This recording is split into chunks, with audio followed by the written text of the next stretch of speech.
A father welcomes the prodigal son, part 2.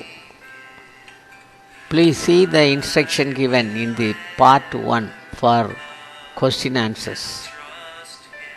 One day, the youngest son told his father that he wanted to go to a distant place along with his friends. He asked the father to hand over him all the property that belonged to him. The father also gave him all the property as his share. The youngest son traveled abroad with his friends where he spent the money lavishly. Now we need to pay more attention. How did he spend the money at time? He had got a rented large palace. In that bungalow, he kept his 100 horses' treasures in a safe custody. He spent for the expenses in excess of what his friends needed.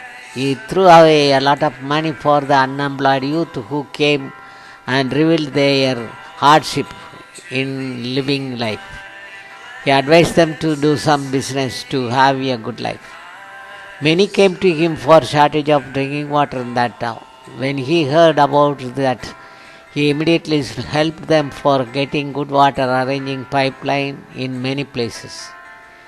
He gave a special attention on deepening well Uranus by asking the experts.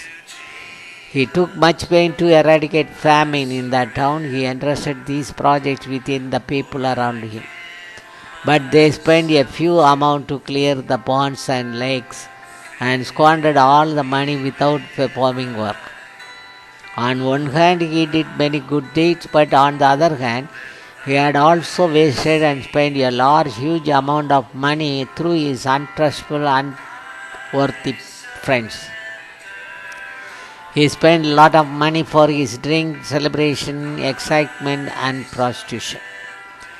Within a few months, there happened a great famine because there was no rain in that town. The town began to be completely affected due to the highest degree of drought. He was spending money to alleviate poverty of many. During that time, his money was stolen and looted by thieves too. At one point, he ran out of very little money. The whole city people were starving, dying due to starvation and other diseases. Famine, everywhere spoken. Nothing found available for the people to eat. People standing in a long queue for food items at each location, which was seen by him. A crowd was waiting either to beat and pluck money or steal to eat. So he was able to get food only for a few days within the money he had hold. All over the city, many staggered in hunger, many were in verge of death. In meantime, all of his friends left him alone. All of his belongings like furniture, equipment, machinery were forcibly attached to the owner of the building for his excess rent arrears. He came to the street as a homeless person with his torn clothes, as a hungry beaten found no place to take rest or sleep.